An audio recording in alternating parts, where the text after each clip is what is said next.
Hari ini adalah hari memperingati Isra Mi'raj Nabi Muhammad SAW, di mana ini adalah sebuah peristiwa sejarah yang paling fenomenal di muka bumi ini. Nah, saya mengutip dari mubadalahnews.com, sebuah artikel yang ditulis oleh Imam Nawawi dengan judul Isra Mi'raj, Salat, Pahala dan Rahasia di balik peristiwa Isra dan Mi'raj.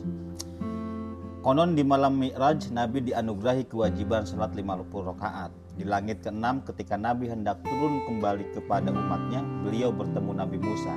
Dan Nabi Musa bertanya yang intinya bahwa Nabi Muhammad SAW dianugerahi kewajiban 50 rakaat. Mendengar itu, Nabi Musa menyarankan untuk kembali kepada Allah dan meminta agar dikurangi.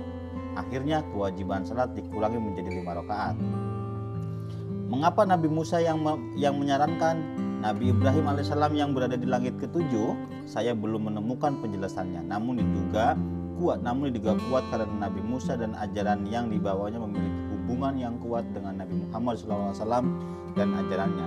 Al-Quran seringkali mengidolakan Nabi Musa, dibuktikan dengan banyaknya ayat-ayat Al-Quran yang mengisahkan Nabi Musa ketimbang nabi-nabi yang lain.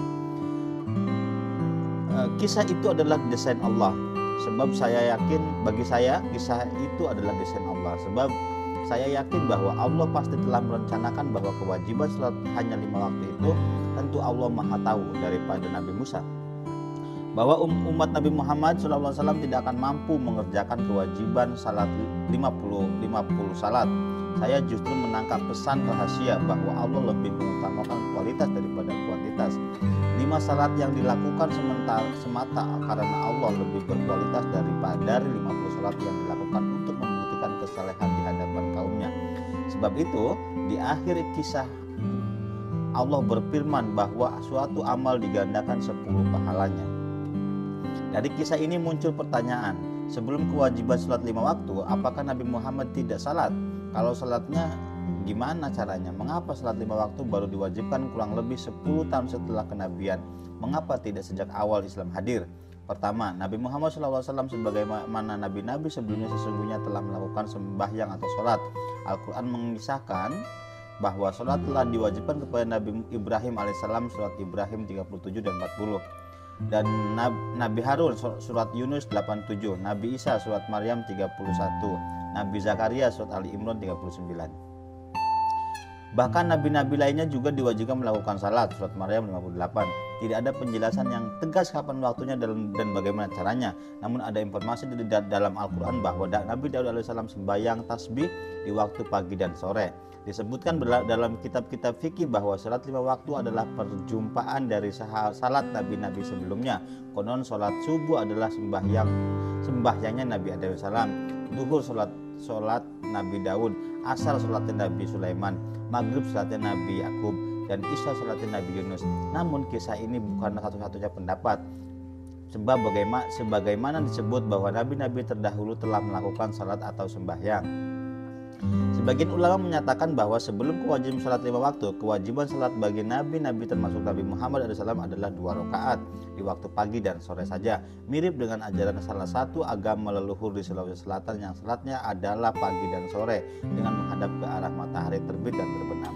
Bagaimana cara salatnya? Tidak ada informasi yang qot'i, sebab itu tidak wajib mengetahuinya. Mengetahui dengan menduga-dugaan boleh, tetapi jika tidak tahu maka tidak apa-apa, tidak dosa. Yang wajib diketahui adalah salat 5 waktu yang sekarang ini. Kedua, mengapa salat baru diwajibkan setelah kurang lebih dari 10 tahun setelah Nabi menerima ayat pertama Iqra, tepatnya 3 tahun sebelum Nabi hijrah, sama dengan puasa Ramadan yang diwajibkan 2 tahun setelah Nabi hijrah. Sedangkan haji baru diwajibkan pada tahun ke-6 hijrah, 16 tahun setelah kenabian.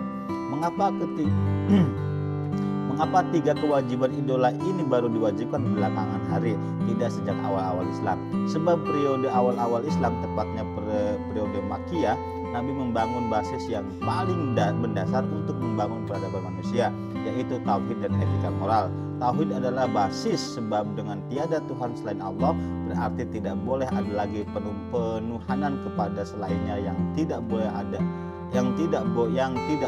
siapapun selainnya yang mengaku Tuhan. sebab menuhankan dan mengaku Tuhan selainnya adalah sumber kedaliman dan kebiasaan. Moral etika juga menjadi agenda awal Islam karena ia adalah jiwa, ruh, dan spirit agama. Tanpanya ritual-ritual agama menjadi tidak bermakna. Setelah tauhid dan moral etika kokoh, barulah ritual-ritual agama diwajibkan sebagai praktisnya.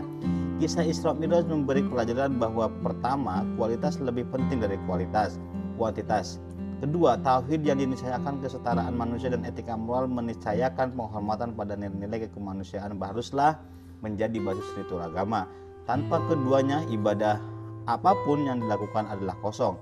Badan tanpa jiwa dan ruh, selamat berisra dan mi'raj.